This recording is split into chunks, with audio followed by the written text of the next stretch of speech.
Welcome to Barley and Me. I'm your host, Ben Rice. This is episode 109. We're here today in Oak Park, California at Oak Park Brewing with Geoff Scott, the owner of Oak Park Brewing. How's it going? Good. How you doing? And our special guest today, social media consultant and all kinds of stuff, Shane Barker. Man, what's going on, Ben? How are you? So good, so good. Good. You know, usually I would ask you, Geoff, how things are going here, but what do you do, Shane? I think Digital consultant. Probably quicker to talk about what I don't do, but I do a number of things. So I teach a class at UCLA, a personal branding, how to be an influencer course. I've also been a consultant in the digital space for 25 years, so I help companies drive traffic online and convert that traffic for sales. Also help companies, breweries, stuff like that for promotions, getting people in the door, all the fun stuff. Plus there's I keynote speak. I do a lot of other fun stuff that we don't necessarily need to get into, but I also flip real estate. Forgot about that. That just happened just now. I just realized that's my new thing within the last few months. I've got 3 properties, one on 36, one 44th if you're in Sacramento, one in Dixon. We're rehabbing them all. And so, anyways, do the real estate thing too as well. Okay, so just tons of stuff. And then you forgot one thing, but we'll bring it up later. It's totally fine. Yeah. Back up the answer for Britney Spears. At least one thing. So, Geoff, how's business here at Oak Park Brewing? It's going pretty well. We're having a good time with it. We get a good crowd in here on the weekends and during the week for lunch and dinners. So. And you guys just opened this place. We just reopened 3 months ago. We had our official grand opening last weekend. Right. But we have all new owners, all new beer, all new food, good stuff. all new experience. All new experience, yes. But I'll tell you it is the same as location. I love this place. I think you guys' location, the way that's been built out and the outside and all that, originally when they had when it closed down, I was like, God, that's terrible because that's a perfect location. And when you guys open back up, I'm super pumped about it. Yeah, we have an awesome patio. We ended up getting rid of some of the parking spots that were in there and expanded the patio. We put some decomposed granite down, and we're working on putting the patio structure up that would keep the weather out. So if it's raining during the winter, people could still be outside and enjoy the giant patio that we have. Yeah. And what made you choose this spot of all spots, besides the fact that it's fucking beautiful and it already exists? Besides that. So, so Chris, one of the owners, he owns Broderick Roadhouse. His business partner, Dana, who owns Mel's and the cheesesteak shop, reached out to Becca and I after we had our other business change on us. And they wanted us to come out and help them support the brewery that they were buying. And then they offered us jobs as the brewer and then the social media marketing graphic lady for my wife. So, Okay. That's how I ended up here, yes. Okay, so it's not even really yours. No, my wife and I are employees, so. That's amazing. Yeah. I did not know that. I thought you guys were we're starting fresh, we're doing this. But I do love Broderick's. That place is great. They do a fantastic job with food. Yeah. And that was one thing that coming into this and the history of the old place, it's very good to partner with people who have restaurant experience and know what they need to take care of. Yes. Making allusions to things, you can look it up. It's fine. But and I see that you guys have kicked off pretty strong with some beers. You brought in a malt liquor. Yes, we did a malt liquor. It's technically a malt liquor because it's over 5% and it's made with malted barley. But in my opinion, it's probably more along the lines of a Pilsner style lager. So, yeah. In my mind, I'm looking at it, it's 5.10%. For 510. So the artist, the guy who did the label, his name's Milton Bowens. He signs everything Milton 510. And the one thing he really required on it is that the alcohol on the beer was 5.10%. That's epic. We even had it on the label as 5.1. And he was like, no, you got to put the 0 on there because it's Milton 5.10. And we're like, okay, cool, no problem. Nice catch. Is that from because he's from the Bay Area or something? He's from Oakland. There we go. That makes sense. Oaktown 357. Who knew? Yeah. But do you feel weird having a malt liquor that's not 8.5%? Does that strike you as odd? No, I think it actually turned out really well. It's very easy to drink. I think it surprised a lot of people that it was not 8%. Yeah. And if we do it in the future, maybe we'll bump it up a little bit. But one thing I've been trying to focus on here is making drinkable beers. So with the restaurant aspect of it, we want people to come in and be able to have a beer or 2 or 3 with their lunch or dinner and not be fall over drunk. So if you start pushing 8% beers on people all day, there's going to be some dinner. Yeah, it's a whole thing. Looks like we have different goals, but that's okay. I'm not here to judge you guys. That's awesome. Another thing is with the malt liquor one, do you guys serve that in a brown bag, or is that just? I mean, does that actually come with it? I think malt liquor. I instantly think a brown bag. Like I don't know. that was his inspiration for the artwork. So growing up, he grew up. He saw his father, his uncles, his grandfathers, everyone in his family at the park. Playing dominoes, hanging out, barbecuing. Season. Drank everything out of brown paper bags. And you had no idea what was in those brown paper bags. Could have been malt liquor, could have been Mad Dog King 2020, Cobra, could have been, water, could have been anything. Yeah. There was all kinds of fun stuff. When he was a kid, he would put his Orange Crush soda in a brown bag and go hang out with like his uncles and his dad and drink in the park out of a brown bag with his crush. That's hilarious. I literally said the brown bag thing as a joke, literally kind of, and you're like, no, actually, literally that was part of it. That's awesome. Yeah. So if you look at the piece of art on the wall, that is actually a brown bag he put on there, like mixed media. This is stuff. where everybody in the podcast looks at the wall. Yeah. Maybe I'll take a picture of it for once. I'm very bad at that for part sure. of this. That's a great story. So he was the one. Is he? So he's originally from Oakland, but he lives in Sacramento now, and he's the one that created that. No, he was commissioned to come here and work for several months, and then now he's leaving and going to like South Carolina and somewhere else in the South, and then after that he's gonna come back to Las Vegas and do the Raiders Stadium. So he's a big dog, literally. He's making good things. Did he come here and help you guys with design? Is that what it was? Kind of like an eyeball and stuff? Or is it just like he does beer stuff? Or like what's... So my wife did all the original design. We had some Oak Park sign up there that we had all the neighbors sign. And we were out on, First Friday and got like all the businesses in the neighborhood to sign. And then we screen printed Oak Park over the top of it. And then, Milton was here to help Kevin Johnson open Fixins, and he did all the artwork at Fixins. And then he also does some classes at like the Twin Rivers School District. So that's part of why he was here. And then he's really good friends with Kevin Johnson, and Kevin Johnson wanted us to do some artwork with him here at the brewery. So that's pretty cool. Yeah.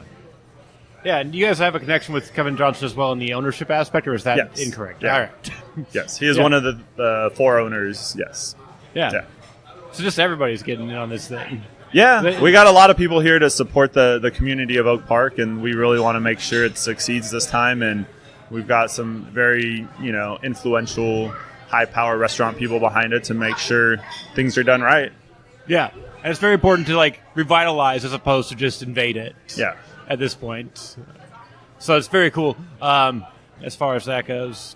And that was the main reason we kept the name, is because we want to be Oak Park's brewing company. We want to support Oak Park, and we want to be a part of the community. Before we opened, we met with the Oak Park Business Association, talked to them, asked them what they felt the old company did wrong, and then we tried to listen to their advice, make some changes, and move forward on a good path. And so we're doing a lot of fun stuff with the community. So I think that's awesome. That's the big thing about Oak Park is like tapping into the community, understanding, not going about it the wrong way, right? It sounds like you guys did it the right way, going in and talking to people and saying, hey, like, what do we need to do to fit in, right? What do we need to make this work this time? I think that's awesome. So I don't think a lot of businesses think about that. Like, you're jumping into an area that's not your area, right? It's like how do you get in? It's like, how do you get people to get the buy-in, right? Because that's important in the community. Because if you don't get the buy-in, guess what? You don't get the people coming in the door. I don't care where you're located. So the fact that you guys did that, I think that's an awesome way of going about it. But that's because you guys have seasoned people in the restaurant industry that say, hey, listen, we got to get buy-in from locals. Kevin Johnson, obviously being heavy in the Oak Park area. I did go over to Fixins. It was phenomenal, by the way. Like, I'm a... It is good, yes. Yeah, they got some, like... I had the... what is it? The Oxtail. Oxtail. Oh, yeah. I've heard really good things about Oxtail. I have not tried it. Oh, it's over the good. top. My wife and I went in there, and we had pimento cheese, which was awesome. God, there was something else. We had all kinds of stuff. I couldn't stop ordering. My wife's like, yeah, it was like literally like $100-something for like two people, and it was awesome. So shout out to Kevin Johnson. And actually, Kevin Johnson came up to me, and on his name tag it said Nino. He's like, hey, what's going on? I just want to thank you guys for coming in. I go, Nino, huh? He goes, yeah. And I go, is that your new name? And he goes, kind of. And I said, oh, thanks for having us. So anyways, it was nice to see that Kevin Johnson was hanging out. He's definitely boots on the ground there. Him and his wife spend a lot of time working there and checking in with everyone and making sure things are done right. So Yeah, and say what you want about whatever's happened in the past at this location. The one thing it always did nail was the community aspect of like being a place to come together and like break bread and have some beer and all that stuff. Definitely. As I I can already tell you guys are carrying that on pretty well. Thank you. Here. Yeah, we're working on a fundraiser, which why I was on the news this morning, but we're doing a fundraiser event here on, I think it's the 26th of September, where we're partnering and we're doing like a all-you-can-eat appetizers, beer and wine thing to raise money for a homeless shelter in the neighborhood for teenage kids. So, excellent. How much is that going to be? it's $50 a ticket. That's not bad. That's not bad. All appetizers and beer? Yeah. You guys might lose money on me, my friend. That's okay. I might buy 2 tickets just because I feel bad. It's about supporting the community. There, okay. I'll buy know? 3. Yeah. You got me. There you go. Yeah. Sold. That's it. Easy. You don't have to show up. That's the best part. You just pay the money. You don't have to be there. Let's bring to-go bags and be like, listen. Yeah. already Can I bought get 3 some tickets. cans to go? Is that all you can drink? Yeah, so you said your focus here was to focus on lighter beers and community and like kind of building the conversation and things like that. How do you feel that the craft beer community will respond to the idea of a place that mostly has beers in the 4, 5, 6 range? I think as long as the beer has good quality, it's high quality, and has no off flavors, no fermentation issues, I think as long as the beer speaks for itself, the craft beer community will support it. And I also think there's been kind of a trend downward from the higher triple IPAs, double IPAs, back down to lagers, pilsners, pale ales, IPAs. That is true. Other than the pastry imperial stouts, those are on fire right those now. are on fire. But, yeah. Do you guys have one? No, we don't. Not You yet. have one Maybe. We'll in the see. works? Nothing's in the tank right now, but we'll Okay. see. Yeah. All right. But I would say that I did see an 8%. I think they got some. I mean, it's not all just 4, 5, and 6. I think that right. Well, so you gotta- there's definitely some. If you want to jump outside that spectrum, which is usually where I like to play ball, it doesn't always equal. Anyways, we won't go into the end of my stories because I don't remember a lot of the end of my stories. But I do appreciate the lighter beers that if you're here for lunch and something like that makes sense. Well, we do. So like our IPA, our double IPA, it's on the lighter end. It's like 8.5% versus 9.5, 10%, and then our hazy double IPA is only at 8%. So they're on the lighter end for the bigger beers. So, Yeah. So if that's not high enough for you, you can just order 2 at a time, right? Isn't that kind of what you'd have to do? We also have a full bar. So if you want to get crazy, we got shots. You can get mixed drinks. We got an awesome whiskey Get loose. banquet room in the back that we're putting together. So Yeah. There we You go. guys have wine here? we have wine, We got a few cider. wine. Now I saw them. Yeah, we got everything. Scroll. Yeah. You want absinthe? We got absinthe. Yeah. There we go. Yeah. So you're really getting that whole. You don't have to be a beer person to be here. No, you don't. Come in and let's have a talk. Let's have a talk, eat some good food, some awesome food, and drink some good drinks, whatever it is, whether it's beer, wine, cider, or mixed drinks or shots. Now I've not looked at the menu yet. What's the food like over here? What's your? It's like in my opinion, it's like a higher end pub food. Okay. Yeah. So So like we burgers? offer we have some vegan options. So we have like a vegan cheesesteak. We have the Impossible Burger. We have some Broderick, not necessarily Broderick classics, but they do burgers really well. So Yeah, we have a peanut butter and jelly burger with bacon and jalapenos. We have a pub burger, which is your classic burger with lettuce, tomatoes, and then we also have like a Western bacon cheeseburger thing. So Do you guys?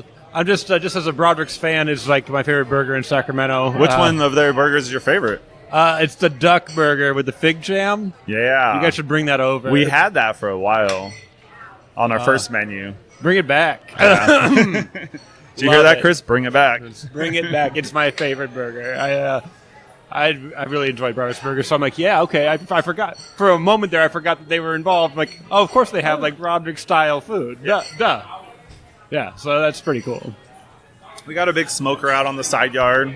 So we do like weekly smoker specials from the pit and stuff. So Nice. Like barbecue type stuff, like pork and fun stuff like that? yeah, Or- so this week we did pulled pork, sliders. We're going to start doing beer can chickens. We Okay. could do ribs and things. Nice. Yeah. So each week's going to be a little different. So Awesome. Yeah, Sounds like I'm going to have to get a burger after this. yeah. So did you think that the kitchen will start like developing pairings for like their specials that go along with the beers coming out that week? absolutely. So Yeah. another thing we're working on is we're doing a farm to fork dinner with the Oak Park Farmers Market. Okay. So we're going to do a beer pairing dinner with them. We'll provide a couple courses and some beers, and then we're partnering with them to do a special collaboration beer. So we're going to do a chocolate persimmon porter. So there's an actual persimmon that has chocolate flavor, apparently. Okay. I had never heard of that until I was talking to the farmer's market lady. They're starting to come out now and toward the end of September. So we're going to go buy some, put them in a porter, and see how it turns out. And that's vegan, right? From what I understand. Yeah. The persimmons are vegan. Who knew? Yeah. So we do have a back room, too, here. I don't know if you ever went in it at the old place. It's just down that hall. Yeah. And I think we're going to do a little more higher-end chef dinners back there where we do some good beer pairings and have some higher-end stuff. As opposed to those bad beer pairings. Yeah. I mean, there is no bad beer pairing, but you know, it'll be fun. It'll be creative. Chris is actually really looking forward to getting back into the kitchen and focusing on his craft and why he got into the restaurant industry to do some really awesome food and beer pairings. Oh, so this is going to kind of be his testing ground even. Yeah. It'll be him, and then our executive chef, Matt, he'll be dabbling around in that too. So that's awesome. Yeah. You have any tips or tricks for these guys, Shane? Oh, for restaurants? Did you know that I used to open restaurants? No. I didn't even tell you. So this is a whole nother. What haven't you done? But this was. I feel like I'm 100 or something.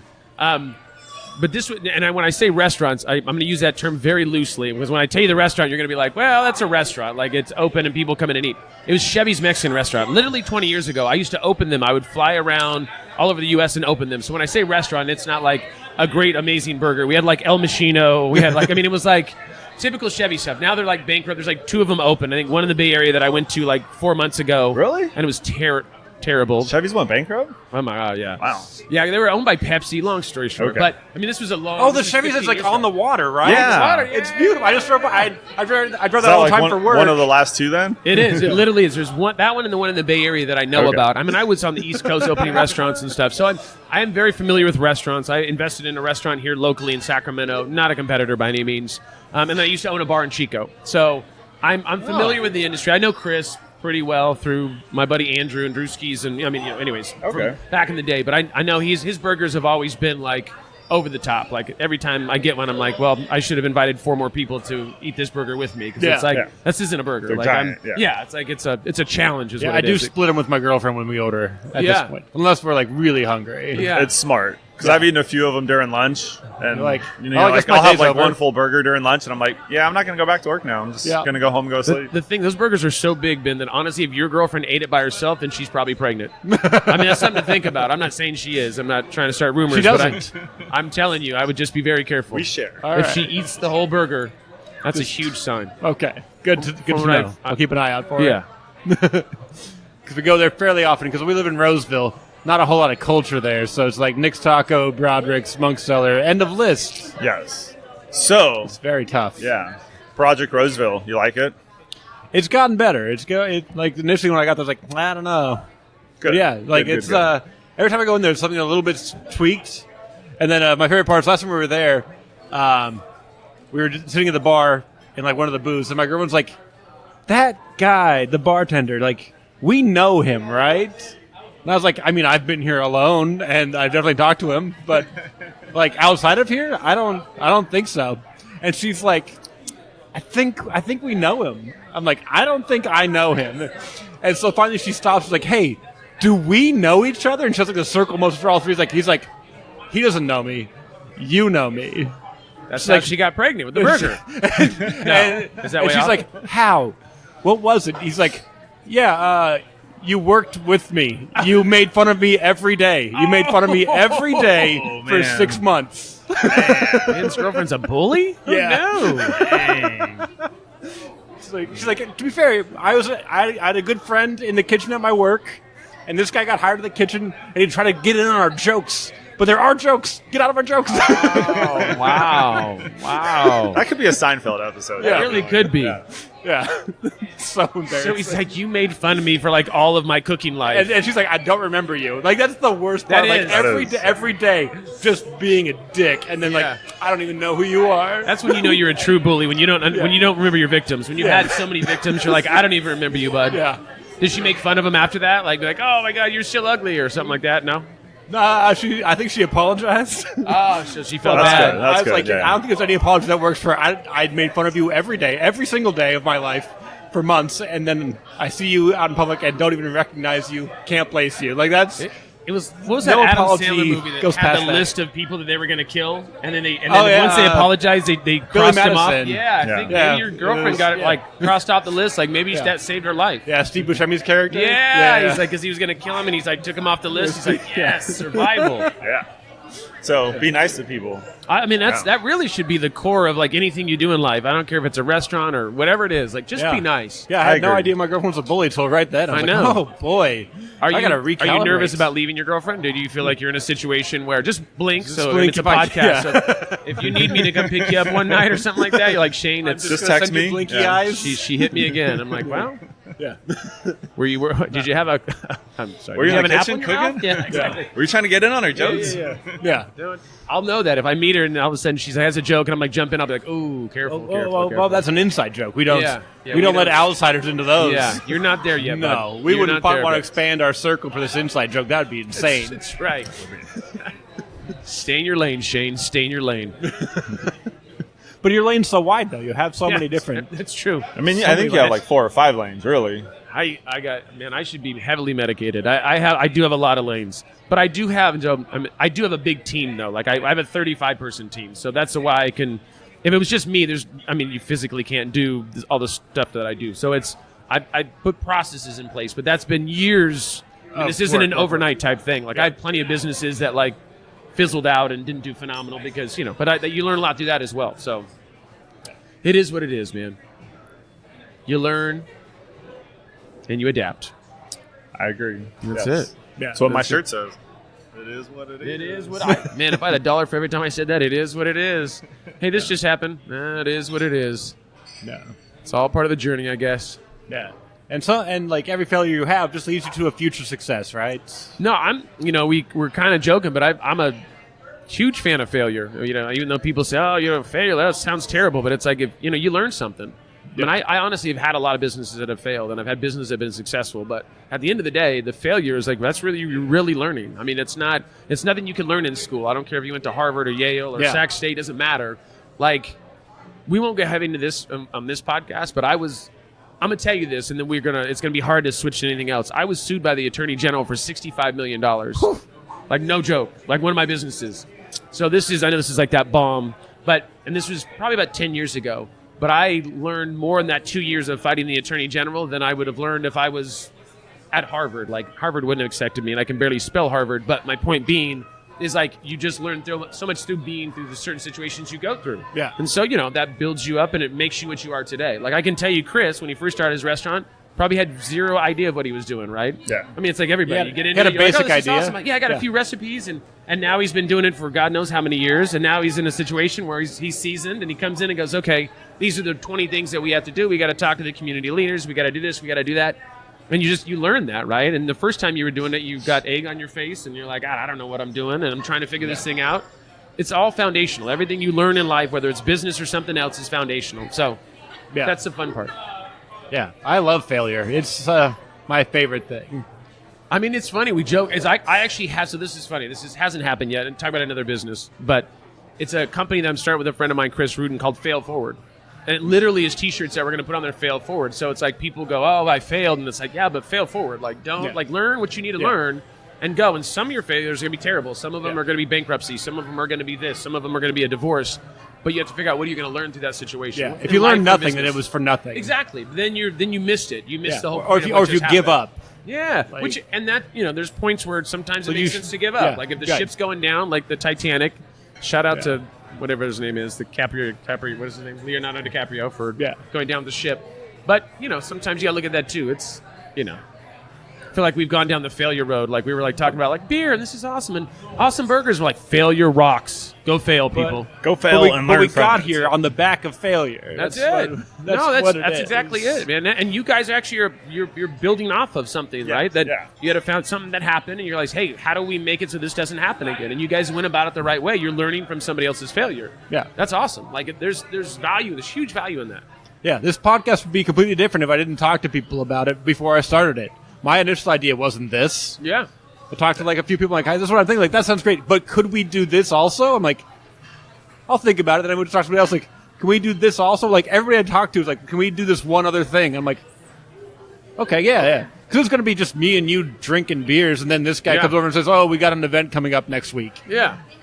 Like it's going to be like, "What do you do? What gets you up in the morning? Huh? What are these beers like? You like these beers? Yeah. Oh, what do you guys got going on?" That was going to be the podcast. That nowhere near as much fun as this. Yeah, no, this is great. They're like, can we be there when you talk about the beers? And then also it's like, can we be there when you talk about who this person is? And it's just like, whoop, we just have a conversation. It's like way easier.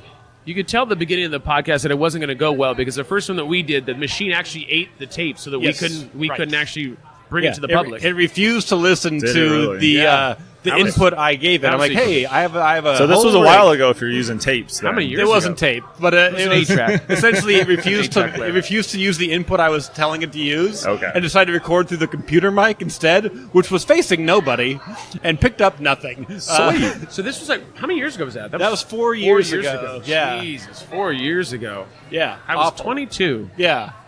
Give or take 20 years, but still. Truly terrible. That's crazy. But, what episode was that? Do you remember? I have no idea. I think it was like 9. Oh, like I was super early in. Maybe 8. Right before the top 10. I was in the top 10, but I just got literally erased. Yeah, because it ate episode 3. The 3 episodes got screwed by my inexperience with the podcasting equipment. Okay. And I tried not to take it personal, but it took you almost 90 episodes to bring me back. So I thought I messed up. And I don't want to to say anything, but it took over 100 episodes to bring you back. I'm not an accountant, obviously, but that's my point. But you're back. Give or take. Yeah, I mean, I'm back. You're back. Yeah. And we don't even know this is being recorded. Like, I kind of feel like maybe this isn't going to go live either. Yeah. Which is cool. I mean, I kind of feel like this is, it is what it is. I guess I'll just keep coming back. I mean, as long as there's free beer. Like, right? I don't care if it's being recorded or not. I mean, I mastered the equipment, then I bought new equipment. Yeah. So that cord might not be plugged in. Way less. I wouldn't know either way. When I needed 3 tables at Drake's, I was like, maybe I should tone this down. Like there's a table for us and a laptop, and then there's a table for one part of the mixer, and then another table for this other part. I'm like this might be too much. I had to go get an extension cord. Like I'm like there's got to be a better way. Yeah. That's funny. And so there is. What did you start the podcast for? Not to deviate a little bit. Like, was it just a conversation? I mean, originally it was something to do. Gotcha. No. Yeah, I don't know. It initially started as like a thing to like help push my comedy forward. Yeah. And now I barely do comedy. And I'm like, I feel like the podcast is probably where I'm supposed to be. Yeah, that's awesome. Yeah. Hey, yeah, it takes you where it takes you, all right? just self promotion. And I'm like, don't let me talk. Actually, turns out I don't even want to be on this. But now you are. Just give me the beer. Yeah, I just like getting to know people. That's apparently what I do. So, doing a good job. You are, yeah, definitely. Don't do this to me. Don't turn red. I don't like it. Speaking of red, we're all red. Yeah, we're all have red bearded beards, fellows. We should probably bring that up. I think that's an important factor. Like in Sacramento, so we all have red beards. Like literally, I know this is a podcast, so you can't see the red beards. In Sacramento, because I actually looked at the census before I came here, there's like 7 people with red beards in Sacramento, maybe 8, depending on this weekend. And 3 of them are here at Oak Park. Right now. Like literally have red beards. Yeah. I did feel like you might have got a little mad because the top of my head wasn't red. Because you're like, you're not like a real redhead. I'm like, so anyways, we're all red beards, man. Yeah. I'm looking at yours, and I can already tell Geoff has the most gray because he cut it off. Oh, you have gray? A little bit. Not much. Yeah. You got a little bit of gray I'm getting in yours. it. It's very frustrating for me. Yeah. Because I've kind of prided myself on not having anything, and now it's there. I'm going to tell you guys a story about this beard because it actually has a phenomenal story. It's literally taken me 2 years to grow this beard, and it is a full beard as you see it. Right. But if I was to like cut it and trim it and make it short, there's like parts that are missing. Oh, yeah. It really is like a science patchy. project. Very patchy. Look, I think you think you're pulling it off, but we can both tell this is a patchy beard. Guys know that? I was actually in my car right before this podcast, and I was pulling on it. And I put a little Rogaine on there. You got the brush out, combed it out, some oils on there. I wanted to look lavish. I'm like, I always want to look good for podcasts, just in case there's a picture opportunity. Yeah, that's true. I never do. That's why I can't do the full beard though. It just itches too much. Oh, you just gotta get past it. It bothers me. Yeah. You just gotta do it for 2 years and let it fully grow out. Yeah. It's only itches for like 3, 4, 5 weeks, months, whatever it is, and then it stops. Okay. Yeah, it's like it's fine. syphilis. You just got to deal with like really itchy beard for a while. Yeah, I can't do it. Yeah. No, I don't blame Especially you. on the mustache side of things. Oh. That's what gets me. Yeah, it's the hairs on the mustache. Yeah. Hit the lips. Mine are not kempt right now, and I keep forgetting. I'm like, I'll forget, and I'll go out in the world. I'm like, oh no, they're doing the thing.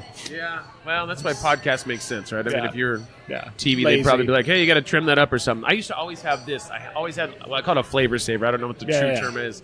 I always had that, I would kind of do little stuff, and then I decided to do the full beard, and it literally took me 2 years. And it's still, like I said, if we cut it, it would be. Shout out to my barber Leland, that's actually right down the road, right next to 40 Acres. But yeah, he did that one. He said, let me trim this thing up. And I was like, no, you have no idea how much that's taken for me to get it to that point, my friend. Like, seriously, take a picture, then you can cut it, so people will know that I was a man at one point, and now I'm back down to being 14 again. Yeah, I've been growing beards since the '90s, so Man, All season. right. I know.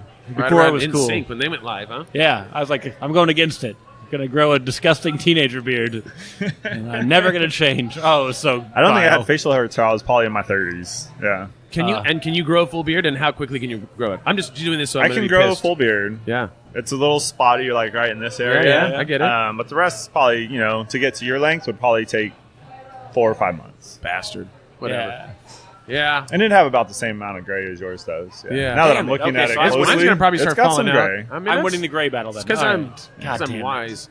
I think But that is one good thing about being a redhead, is your gray hair doesn't show up as it's much. true. Yeah, Yeah.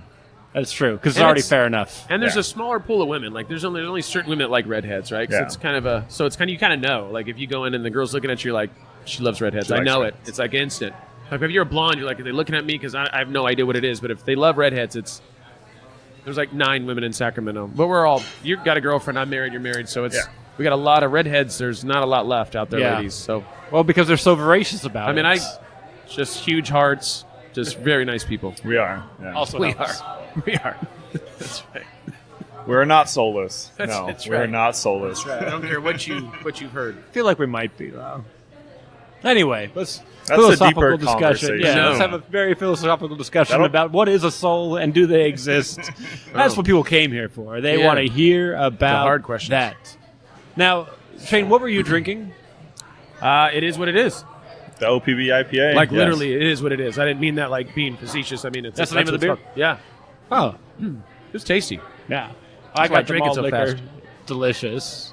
So, do you want a second one? Do you want? I usually don't, but okay, that sounds awesome. Yeah, I mean, I'm- from the whole conversation, it sounded like you weren't really big Irish on. and got a red beard. Like I don't He know if doesn't I've like to ever drink. had just Yeah, one beer. doesn't I mean, care for he it. could get some Jameson if you want. Yeah, here You we know, go. Or some Oh, red okay. breast. Yeah, and- no, taking my shirt off and getting kicked out during a podcast Taking it interview. back. Like I've never had somebody get kicked out 25 minutes into an hour podcast interview. Yeah. Who knew? I think that's Hey. a goal. Let's try it. I have a lot of goals, but some of them I hit faster than others. Yeah. Here's the thing. I don't have a time limit on this. We can just leave. Hey. It's totally fine. There we go. I don't live too far. Good morning, all. This is Ben Schwartz from Sacramento's Empire's Comics Vault and Continuum Press. And this morning I'm here to talk to you about something that we are really excited about, our 7th annual Creative Women Mini-Con. It is September 28th, 2019, and it is a fantastic day where we gather ladies from Sacramento and the Northern California area, predominantly Sacramento, and we put on a con in the shop. You will find everything from jewelry makers to painters, sculptors, comic writers and artists, novelists, game makers. There is just a variety of creative activities, and it is a day to celebrate all the women in the industry and what they do.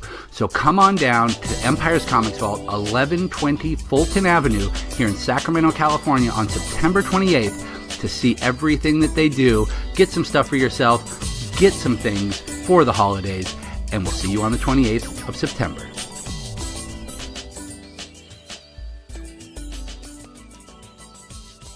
Oh, yeah. I feel bad. I feel like there's a certain point where we should tell people this isn't a podcast. This is just a way for us to get free beer. And we've been doing this for about 5 years now. That's okay. I mean, you guys are dedicated. You brought out mics, headphones, So nice. some cables. Yeah. It's true. I stole all of this. This is not mine. I didn't pay for any of it. That was Ben that said that. Just This is being- Shane. I did not steal any of this. I've cobbled this all together just from scrounging. Yeah. That's okay. You're right. Stealing is the wrong word. Cobbled Yeah. together. I'd say borrow. People were just leaving it out in the open on their tables with their doors locked, and I just, found a way in. Speaking Took of it. Fine. leaving stuff out, as I told Yeah. you guys, I've got all this Yeah. stuff on my lawn right now, which doesn't It was matter. right there, plain view in a closet, Yeah. tucked away, lights were off, doors were locked. Blankets How do on you top not- of it. How do you Yeah. not take it? I mean, it's Yeah. just there. It's It just was like they were giving it away. Had a free sign on it. Yeah. Yeah. It does taste a little lighter, though, which I do appreciate. It's a nice 5.1%. A little crystal malt to sweeten it up, not too It dry. does. It is a little sweet. Yeah. I do enjoy that. It's funny. I would think malt liquor. I don't think sweet. But really? Yeah, I don't know why. Because I think it was That's back so in the day. weird. The malt liquor I was drinking because there were points where I did have brown bags. That's why I made that joke. But that's very tasty. Nice. I'm Where'd you grow up usually- in Sacramento? In South Sac. So I went to like Prairie Elementary School. I went to I went to Rudder, if you guys know South Sac, and then I got don't. highly encouraged to leave Rudder, which we don't need to go into heavy detail on why that was. And then I ended up going to Kerr, which was Elk Grove, and then I was in Elk Grove. I graduated early from Elk Grove and then went off and did a 10-year college stint of traveling, businesses, want to do business, want to do travel, want to go to school for a little bit. Like when I graduated from Sac State, a marketing degree, I think I had like 4,832 units or something. Like I had enough units for like 15 students. I got 8 degrees. Yeah. And it wasn't, no, that's the funny part. None of them were a degree. They just were all class. You know, like you go to one university and they're like, oh, this one's good. This one's good. Oh, these 19 aren't good. I'm like, oh, that's fine. And then I go to this other one. They're like, oh, these 16 are good. Those 3 from the other one are not good. Sorry. And so I was in this like pinball machine of like not wanting to finish, like fully, you know, like getting fine grades. I didn't fail out or anything like that. But I was like, they're like, there's a certain point you're going to have to graduate. I'm like, I'm paying for it. Like, why would I have to do that? My mom's like, I'm so proud he almost graduated. My money's not good here. Is that what you're saying? Yeah. My money's not good What do you here? mean? Like, yeah. Yeah, so it was a nice little journey. I mean, it did take me 10 years to get my degree, but that was just because I was like, I look at, for me, life, it's like, you can, you know, most people bust their ass and all of a sudden it's like 65, you retire and you've got all your retirement money. You got your walker and you're like, oh, this is awesome. I'm going to go travel the world, my walker. And, you know, I can't hear it in my right ear. And it's like, to me, that's like backwards. Like for me, it was like, while I'm like still able and willing and doing stuff, I mean, I want to go out and go have some fun, right? So I was like, I would go to school for a semester and then I'm like, oh, going to Australia. And then I'd go to Australia or do something. And then I'm like, oh, then I'd come back for another semester and I'm like, oh, look at, you know, let's go to Vietnam. And so I've been going to these different places because I guess I was bad at commitment. I really didn't want to fully commit to school. I would look at it more like you're just enjoying your life. That was it. And that's, in my opinion, that's kind of one thing that you got to look at is you got to make sure you enjoy your life. Like, why work your tail off every day? And some people work jobs that they hate. And you get trapped. You get trapped and, you know, That's do something that motivates you. This is what I try to tell my kids. I'll do something that you love, you're passionate about, that you have fun doing, and you can go do every day because then it's not really work. This is the thing, it's crazy, and I tell my son the same thing. It's like, these days it's different. Like, you know, obviously 10, 15, 20 years ago, your parents were like, you know, I had a job for 35 years at the same company, and I get that, right? That's what my dad sounds like, by the way. And that was actually a quote from my dad. But the funny part about it's like these days, it's like there's other ways to make money. There's like so many different ways, right? I mean, when it comes to online, like literally the world is your oyster. Like you can start businesses. There's all kinds of things. And the education side of things, and I'm, you know, hopefully my son's not listening to this because I'm like, you got to go to college, but you really don't have to go to college. Like you literally can go on to Udemy. There's all kinds of things online where you can get education from other people that they've spent 10, 15 years learning this, and you can go buy it for $49. Yeah. And become proficient at it and then be able to go and perfect that. And so, like with what I do. You just have to want to. Yeah, that's exactly it. It's like, and you just have to figure, I mean, the thing is, that if you think of something, there's somebody that's already done it, and you can go tap into their knowledge or have them be a mentor or something. I think that's phenomenal, man. I mean, that's why you guys, this place, like Chris, Chris is a mentor. He's a part owner, but I mean, that the idea of it is like you tapped into somebody that already had the knowledge, and that's how you become successful, right? And so I think it's just awesome. It's a different way of doing things because there's so much opportunity, and I think it's kind of cool. And for here, it's like a symbiosis. You know, like he knows food, you know beer, and you guys learn from each other. Yeah. And kind of push it. Because I've noticed since this place has opened, been to Brothers a few times, tap list is getting better. So, like, that's clearly good. Something's going on. Soon, whenever we get a distribution company lined up, we will distribute to Broderick as well. So, yeah. Nice. Yeah. Oh, can you guys not distribute to Broderick's? We can't distribute at all right now unless we go through a distribution company. So we have a Type 75 license due to the hard alcohol part of it. So we're considered a retailer with manufacturing so you get one options. thing, but you lose another. It is. So we can't bring in self-distributed beer, and we cannot self-distribute. So we have to, if we want to distribute to Broderick's or whoever else, we need to sign with a distribution company. So this is Shane saying this. So everything's still run by the mob, it sounds like, because it's like you can't. I know I said that. No comment, Shane. I know.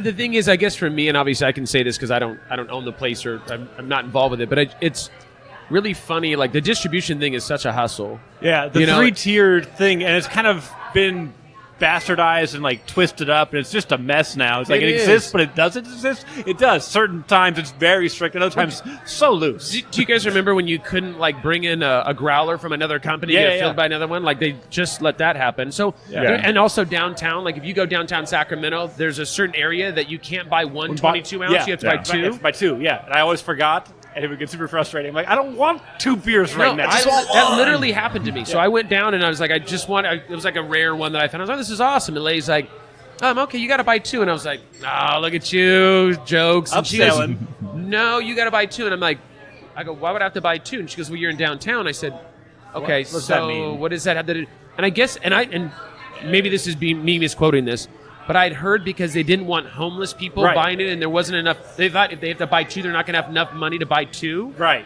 That is so the literally thought that's process. Right. But they can't say that because that is profiling, and you can't. But absolutely, that was the reason. It's more stupid than profiling. But I get your point. Yeah, we don't. I'm like, it's not a crime to be poor. Also, here's all these laws that clearly are against the poor that make it a criminal. That's fine. And I felt bad for the lady at I'm gonna say Bevmo. I felt bad for her because when I thought she was joking, because I'm like, and she goes, no, you got to get another one. I'm like, yeah, but I just want one. She goes, no, you. And of course, she wasn't trying to be rude, but that's like her job to protect the license, And I get that because I used to own a bar, and I'm like, I brought it back. Like it bothered me so much because I was like, I don't understand. And then I left, and I was like, she doesn't care. Like I should have just grabbed 2 of them because I think I can afford it. Oh, at that time I only had $2. That's right. That's why. It was the brown this law was the for you. That I was getting. This law was for you. I was in my car. I was living in my car. That's right. I forgot about that one. Yeah, it's just crazy little, and I understand a lot of them are these old laws. Yes, and I think that's where they come from, like pre-prohibition area laws. And I get that, but last time I checked, prohibition was 2 years ago or 3 years ago, or 300, like 5 years ago, 500 years ago. It literally was like, and I get it, but things we need progression here. We need to be able to go right. I mean. The distribution thing is like, I get it, but I don't get it. Like, if you have great beer, distribution shouldn't be that big of a challenge, right? I mean, it really shouldn't be. And I know you're just being quiet. You're like, just let Shane keep talking. Like he's digging his hole over here with the mob. I'm just going to be quiet and just nod my head. I'm not going to open a brewery, so guess what? Come and get me. Yeah. But. Well, and also in the new brewery model, do you really need distribution beyond your local area? No, I think at this point in time, with the saturation of the market, I think most breweries that are opening nowadays are just focused on their neighborhood and selling things over the counter out of their brew pub or their tasting room and doing some can sales and growler sales. And I think that's the model most breweries are going for right this minute. A couple years from now, that'll probably change as things shake out, but there's not enough shelf space at Rayleigh's or Bel Air or any of these other retailers that. You're right. It is saturated. The thing is people will have to break out. I mean, the thing is because you have. I mean, here in Sacramento, we've had a huge influx of breweries, which is awesome for us. I know. Shocker. Great for me. I know. Can't interview enough free people. Beer everywhere. Yeah, this is awesome. But I mean, I think there is that point. You have to look at other distribution streams, right? And obviously, distribution is a huge one, right? And so it's like it becomes so difficult to get that. And I think if you have great beer and you're here locally and people locally love your beer. There's only so big you can get, right? And then you have to be able to break outside of that and break in. And obviously there is, as you said, limited space at Rayleigh's and Safeway and all these places. And that's obviously very expensive as well, right? I mean, to have that area, I mean, people don't understand what that means. If you're looking, there's different levels to it, right? So you have the eye level stuff is way more expensive than the stuff that's in the bottom and the stuff that's at the top, right? So there's these levels of the cost of what it takes to be able to be in those areas, and usually it's the Lagunitas of the world, it's the Sierra Nevadas, it's the Coors, whatever this is, right? And it's expensive to be able to get that. And I just wish there was more freedom to a place to say, hey, listen, I'm a local Safeway, and I think I should be able to carry all these beers. I don't need to necessarily have to go through a distribution company if it's popular, because it's really up to Safeway to recognize whether it's a good beer and whether people are going to buy it or not. And the question is, do they have somebody on staff that does that? And I don't think they really do. Some retailers do. Some do. And some don't. Some just require everything to go through distribution companies, and some will let you self-distribute to them. Yeah. But the shelf space and the cold box is dominated by the distribution companies. Oh, for sure. Yeah. Exactly. They draw up the schematics and all that. And if you're self-distributing, you're fighting for this little corner, this little piece of it, and it's tough. Yeah. That's the hard part, is because it is dominated by that, right? So it's like it's hard to be able to go in and fight them off. I meant the the people that are in the distribution companies. Yeah. And then, so do you think that it's going to be tougher going forward? Since, like, really to become known beyond your local level, it's mostly based on hype and people wanting to talk about you. But that's pretty much a young man's game, right?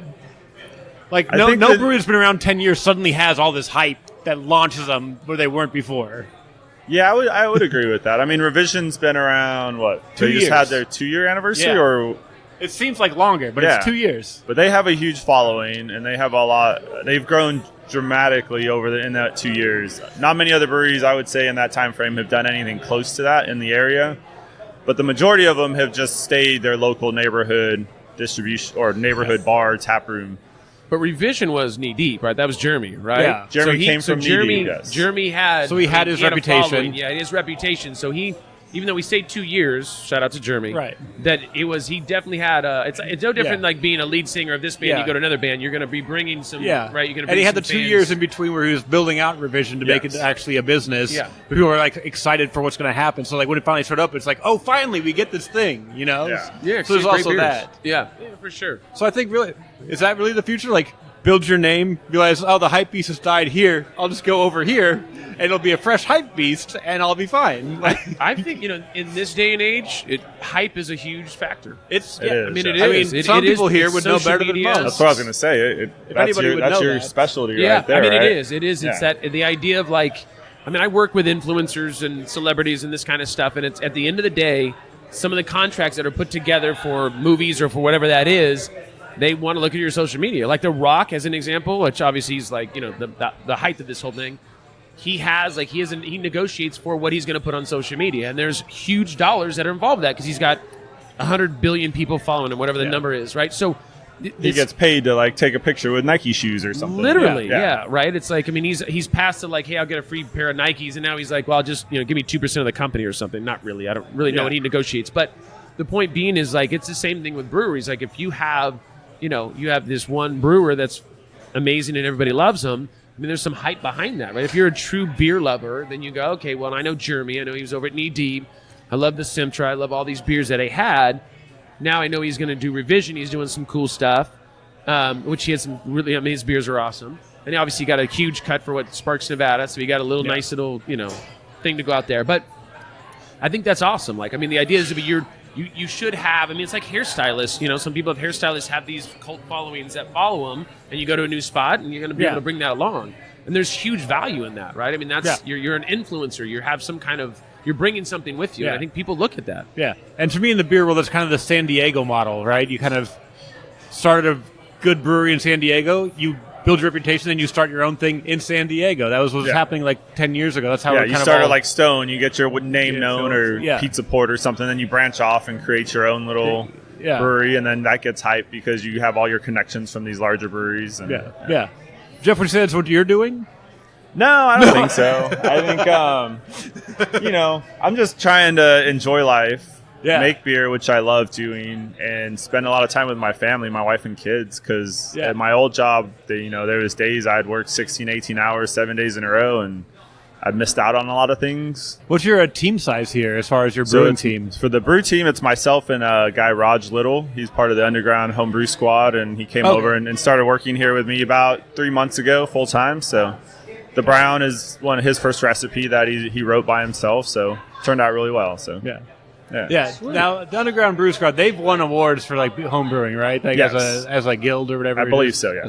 Or a team. I don't know what they're called. Team, I don't know, something like that. Yeah, there's Club. several Homebrew of them. Club. There's There several we go. of them in the homebrew club, and they've made some really amazing beers. And That's very cool. Yeah. And I've known Raj probably for 7 or 8 years now. He's always been super nice, friendly, outgoing, sharp, quick learner, and thought he'd be a great fit. And he also lives in Oak Park, so we're trying to hire from within the community as well and promote Very important. the community. So Yeah. yeah. Now, I know Raj isn't here to speak for himself, but what would he say he's doing here at Oak Park? What are his goals?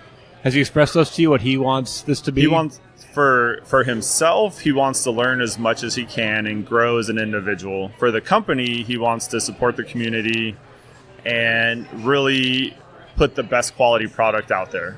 So he's always striving. He's trying new things. He's pushing the limits, trying to make the best beer that we can. So one thing he's really passionate about right now is trying to push a non-alcoholic beer to the public through Oak Park. So we've been experimenting a little bit with that. Yeah. So how's that going as far as how are you finding your information on how to make that a possibility? We read a lot online and research what people are doing, and then but most people won't tell you because it's proprietary. They're like, our process is our process, and shut up about it. Yeah, there's one very well-known process about just heating it up to a certain temperature. That's your grandfather's process. Holding it for a certain amount of time, and then the alcohol boils off at a lower rate, and so it evaporates, and then you're left with this non-alcoholic beer. The problem with that, though, is that it tends to change the actual flavor of the product that you have. But there are a few companies that are reinventing their mash process and reinventing different ways to get through that and not have the alcohol in the beer. So yeah. I think it's interesting. I've seen a big influx, and this is sometime in the Bay Area, obviously kind of a crazier market, but of like these non-alcoholic bars, right, where they have these kind of like the mock cocktails. Mock cocktails. Yeah, and stuff like that, which I think is kind of an interesting concept. Like, it doesn't resonate with me because I enjoy I've got a red beer. Hair and you like to I'm drink. Irish. Yeah, I mean, hello. I think we've already gone over this, but I'm like, I would not be drinking a mock cocktail right now. I wouldn't even do this podcast if it had anything to do with less than alcohol. But I think it's interesting that you guys are doing that because I do think there's a market there because there's bigger like areas and bigger like markets that are doing it. So I think it's awesome you guys are doing that. Yeah. I think once we can get it figured out and dialed in, we're trying. So we tried the porter. We're going to try a lager and a pale, and then come back and try to make some tweaks to the pale after we boil the alcohol off with hop-uctions to see if we could get some hop flavor and aroma. There you go. That's what I was thinking. But once you boil it down, I mean, can you call it an IPA? Can you call it a lager? Is that all? I mean, like terms-wise, like. Because if I said this is a non-alcoholic lager, is that even legal? I mean, not legal, but you know what I'm saying. Like, we'll consult our ABC consult on that. Yeah, I'm just because I don't know what you call it. Like, I would have to look at like our Beck's bottle. I think it just says non-alcoholic beverage, maybe. Yeah, I believe like certain things you can say. You can say ale. I think you can say lager. The problem you can't say is I remember this. I interviewed a non-alcoholic brewery. You can't say stout. Okay. So you just say like because the stout dark implies. Yeah.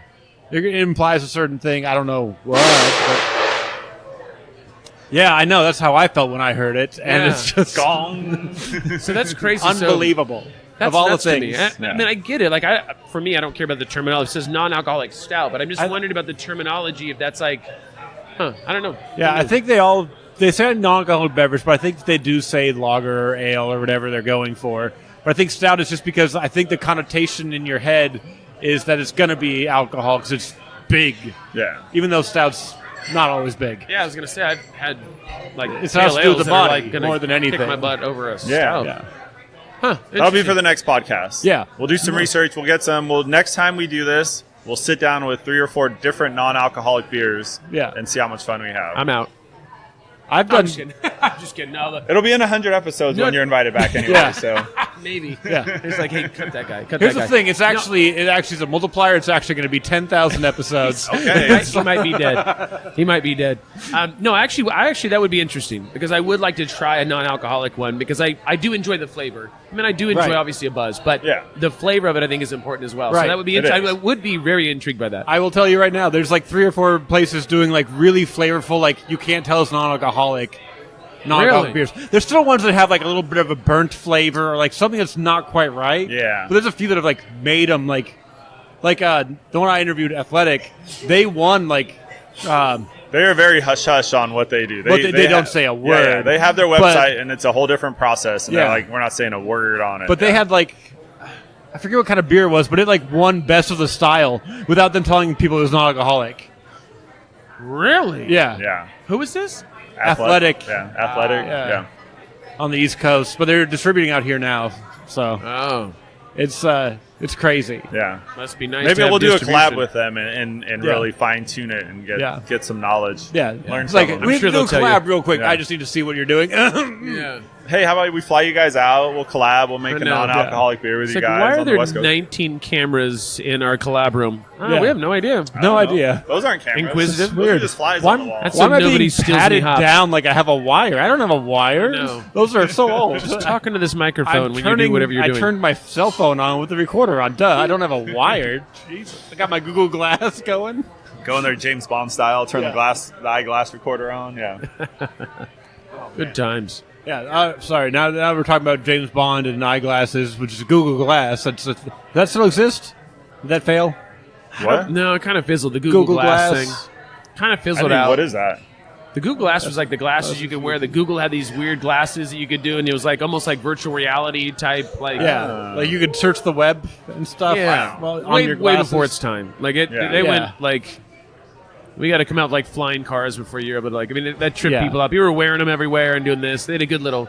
They had a good little influencer thing going with that. They give them to celebrities, and celebrities were wearing them. And they're like, yeah. The Rock probably owns 2% of it, right? Probably owns 2% of everything. Yeah. I only wanted to bring this up just to say, have you guys watched Demolition Man? No. Demolition Man? Maybe. With Wesley Snipes and Sylvester Stallone? Oh, yeah, back in the day. That's a really old movie, right? It's great. Yeah. Yeah, but they had their first tablet thing where you have a thing that has somebody's face on it and you're talking to them. That was the first time that show opened a movie. Really? I didn't know that. Also, I mean, they were a little bit off. They said President Schwarzenegger was a thing. Oh. Close. Pretty close. Like, we changed the laws to let him. He was so popular, we let him do it, which mirrors other things currently happening. But my favorite thing is, and this is a terrible thing. So the villain to start things off. The villain is a terrible thing, but is Wesley Snipes, Simon Phoenix, and he gets out of jail and he kills the guys that are putting him on parole. And then they show the list of people that were being put up for possible parole that day, and the next person in line was Scott Peterson. No, really, but it was like filmed in 1995. Oh, really? It's crazy. That is. So how did you watch it again and then you saw that? Oh, I love that movie. I watched it, but I remember I saw that like 2 months after that happened. I was like, oh my God. Yeah. This movie's already kind of like telling the truth, because like Arnold Schwarzenegger was like about to run, like he announced that he was running, and then I'm like, this movie, I'm going to go invest in Taco Bell for sure. Yeah. But then I did more research. Turns out in Europe that's Pizza Hut. So what am I supposed to do with that information? How many times have you seen the movie?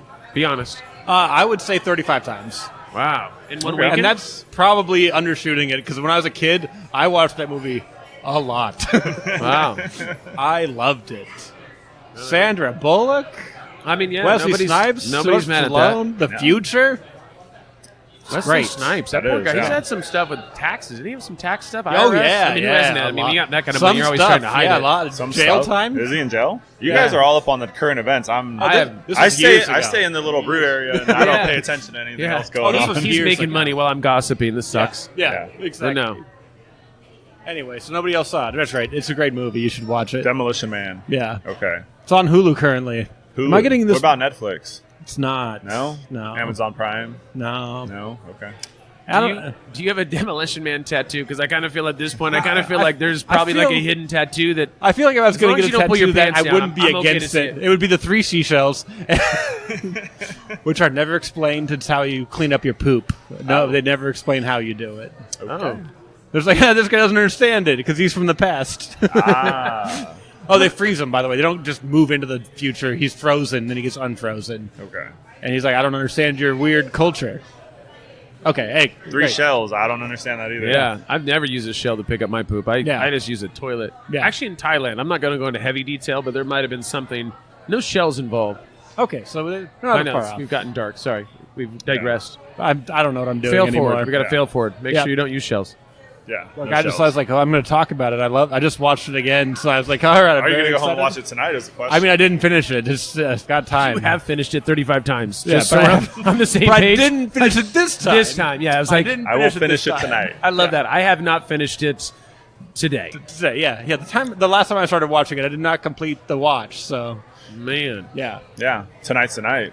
maybe. Can you imagine if that movie was syndicated? You probably would help. Oh my God, Wesley would have got out of jail. I'm pretty sure it's the only reason it's You'd have ever paid been it. on TV is like there's this guy that There's will just always one watch guy. it. Just watched it like 45 times. Yeah, I'm like the trying to director think. literally made no other movies. I know. Like they gave him one shot. They did this.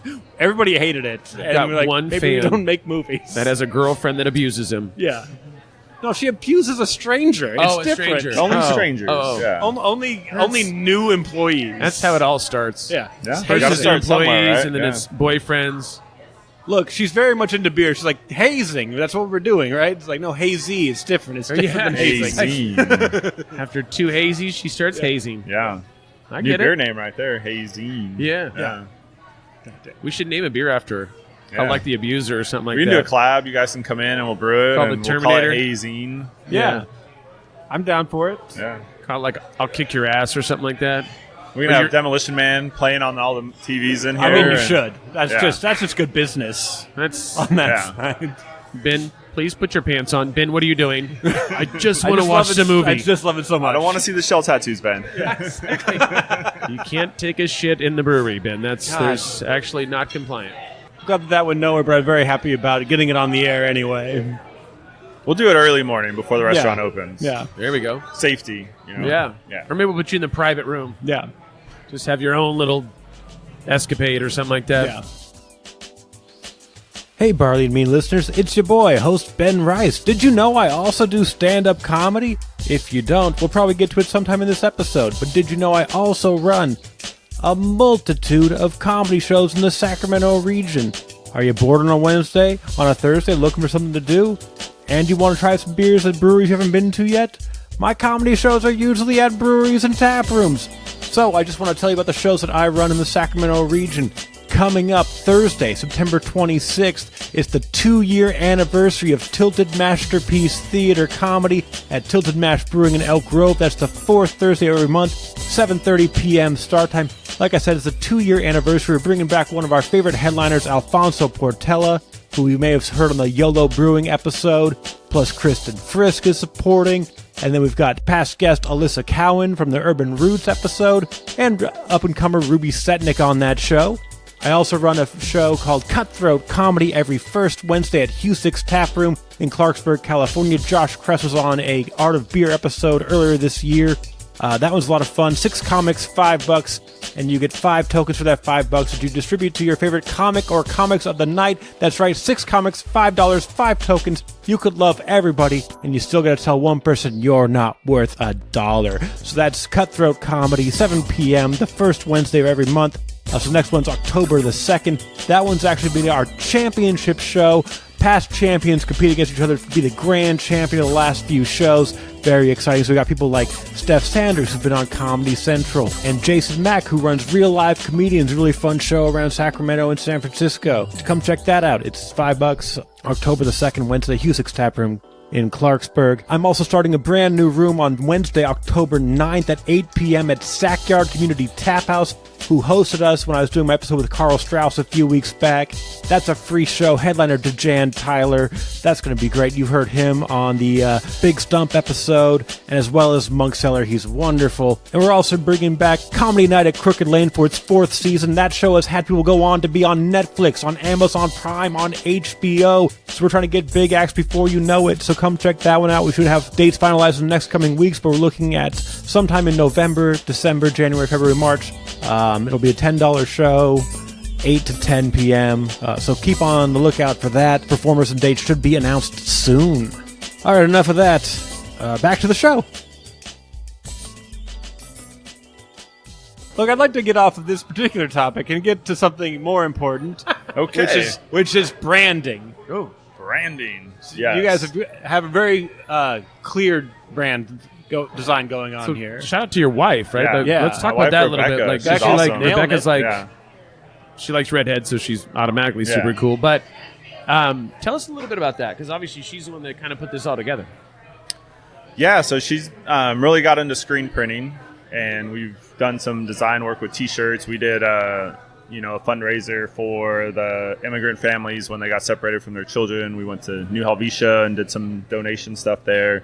And she's really fell in love with screen printing. And then so when we came here, she transferred a lot of that to the image. So like all the beer boards we make at home in screen print.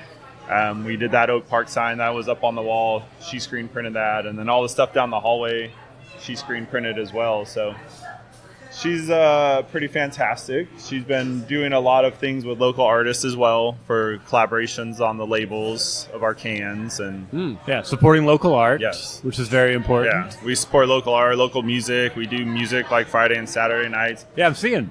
It's like nonstop on Yeah. your little board there. Yeah, it's fun. It's a good night. Friday and Saturday night, yeah. What kind of music? All kinds. All kinds. Jazz, R&B, little country, little folk. Any reggae? We've had some reggae songs come out from artists, but not a specific reggae artist. Yeah. Do you know one? No, Are you going to get down for us one night? I actually have dreads. I didn't want to. I have them at the house, so Okay. I'm actually a reggae singer. That's actually that's my full-time job. A lot of people don't recognize me. My name's Collie Buds. Just kidding. Sweet, let's hear something. What do you got for us? I'm embarrassed. I get really shy with microphones around and other people looking. Yeah, no, I am a reggae fan. Actually, I like all music. I'm not a huge country fan, but I like anything that's got jazz and all that kind of. How do you go wrong? Especially with your outdoor patio, little breeze. Yeah. You gotta be kidding me right now. It's in the shade in the early afternoon, so you're not in the direct sun, and it's been fun. Definitely. Do you bring the music inside, or is it always outside? Always outside during this, at least at this point so far. Yeah. So we've only been open the majority of the summer. So Not we've a lot had of rain. great weather. Yeah. So Yeah. that may change during the winter time. We may do it one night on Saturday or something, and move it inside, or do something more mellow with a piano Acoustics, or some pianos, some acoustic music.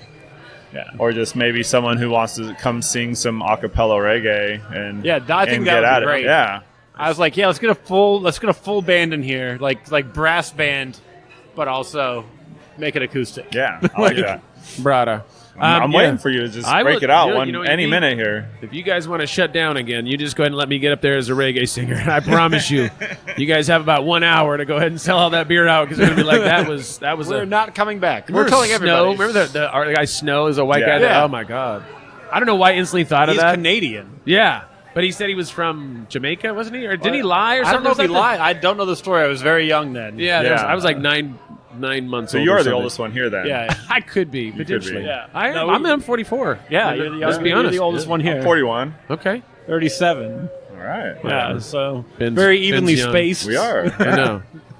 Guess I'm the elder. I don't know what that means. Yeah, but I was like, I was young when that came Right. out, but you were twice my age, so really, you should know. Back then Yeah. he What was was. going yeah. on? It might have been 4 or 5, and he was 9, 10. Yeah. That's right. Yeah.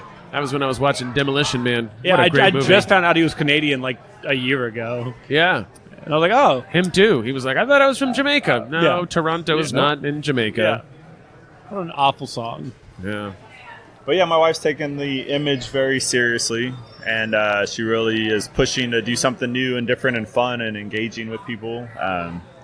Chris has jumped on board very much so. So Chris from Broderick, he had his friend Vinny do the World is Flat label. So the one with the ship falling off the edge of the world. And then Chris actually got that tattooed on himself.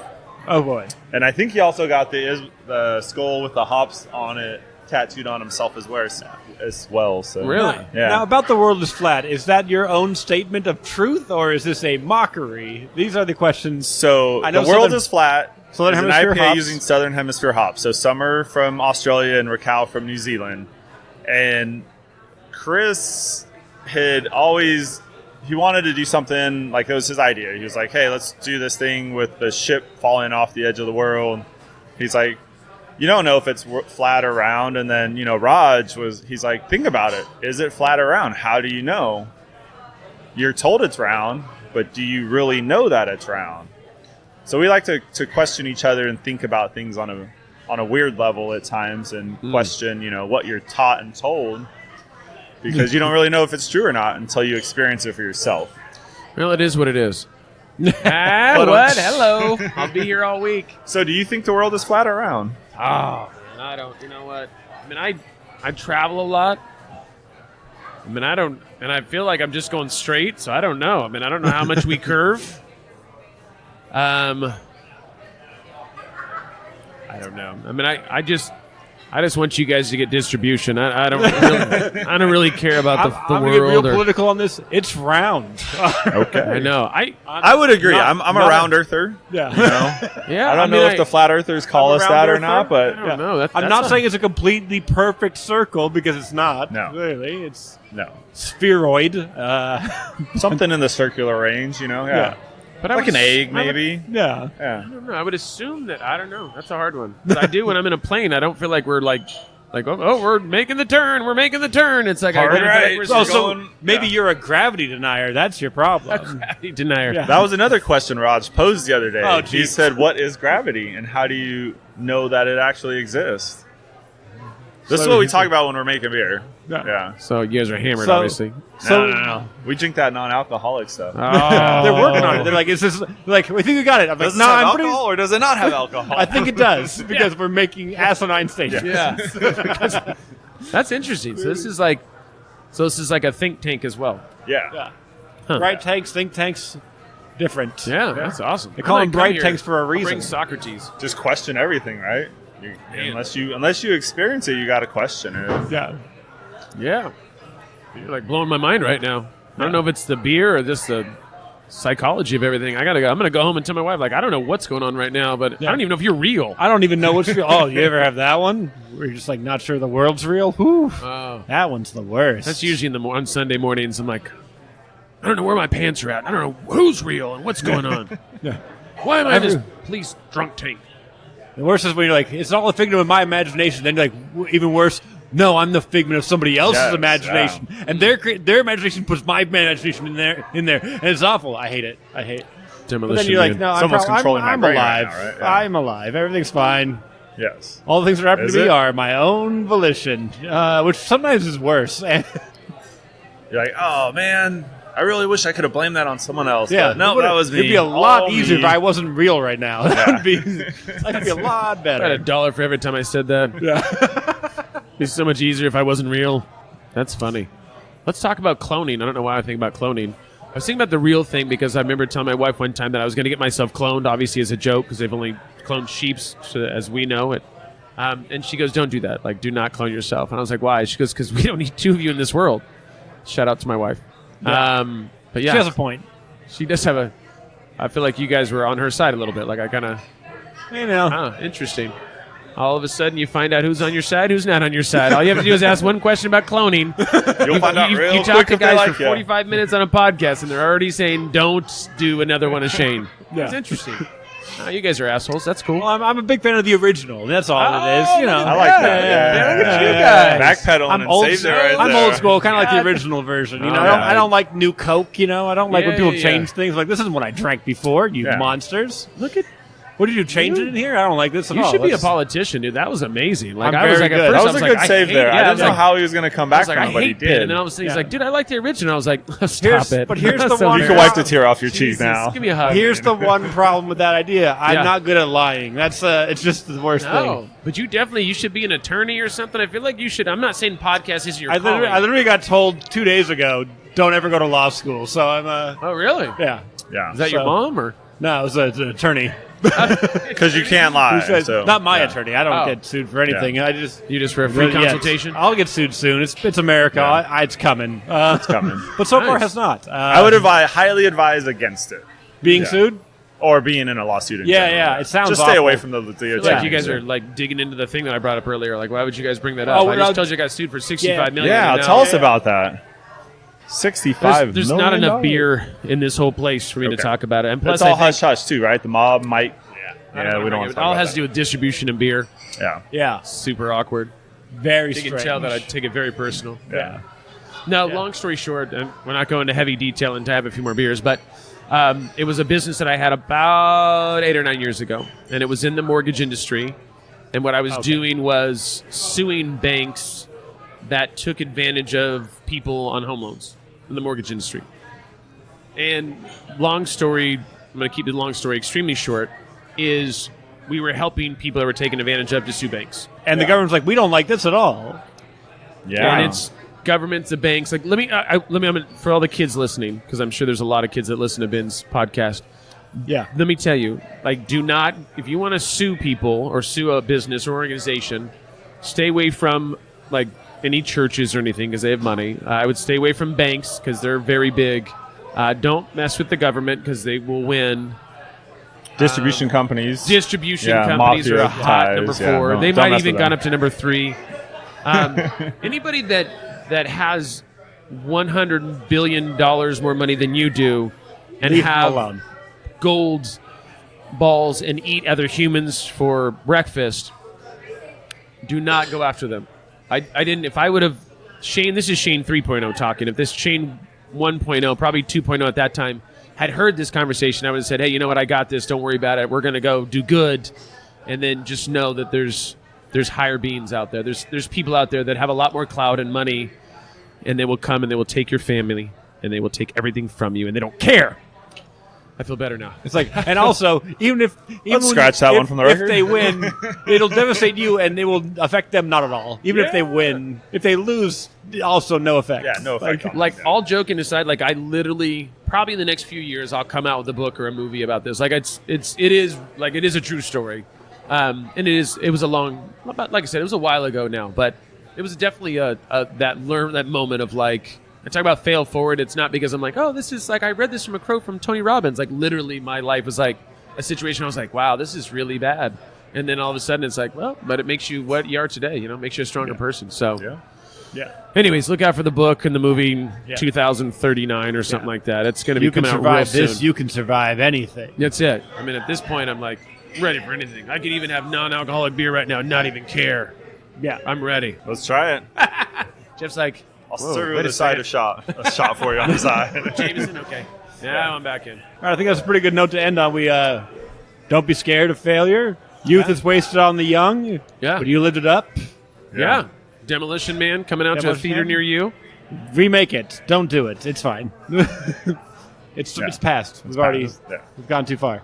They should do a remake of it. What do you think? No? You haven't even seen it. No, they shouldn't do a remake. It's of its time. It's of its time. What if they did a sequel? Can they do a sequel?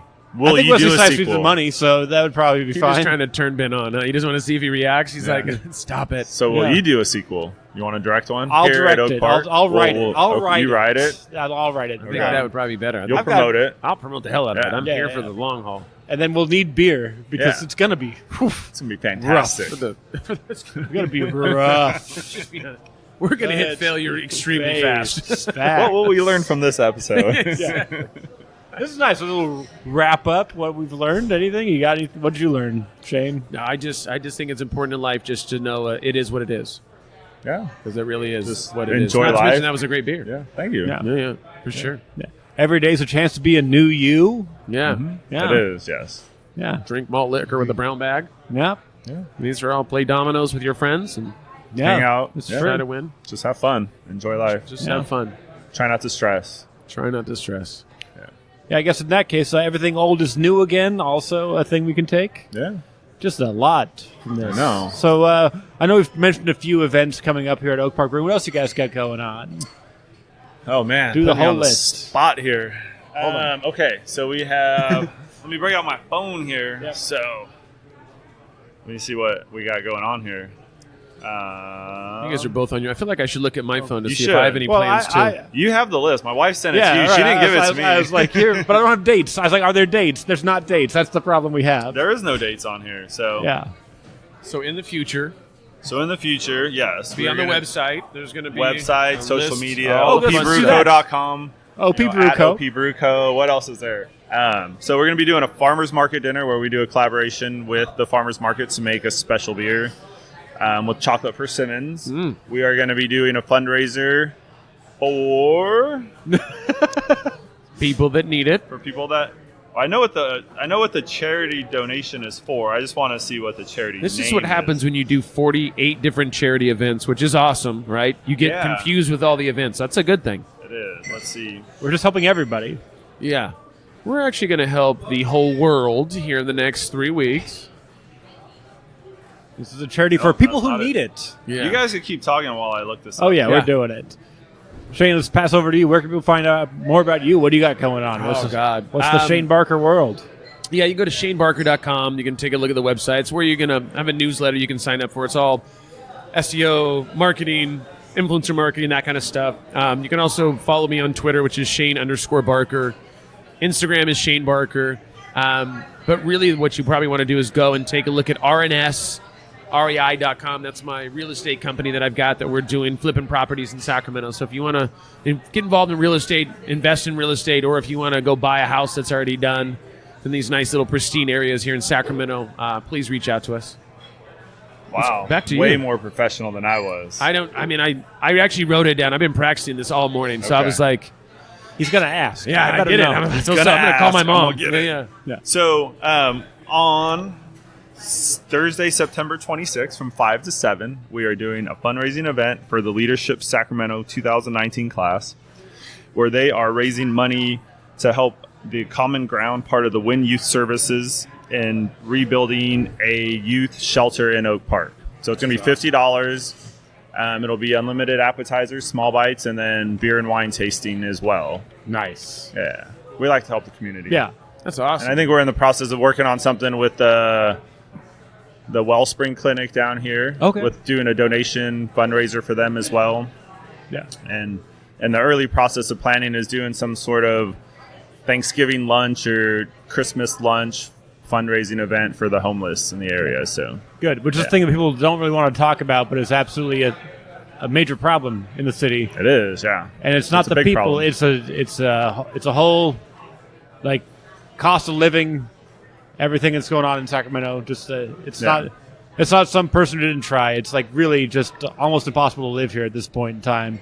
It is getting very expensive. Yes, yeah. Yeah. So we're also having a fun Halloween party here called Haladonia's Party. So I believe that's how you pronounce it.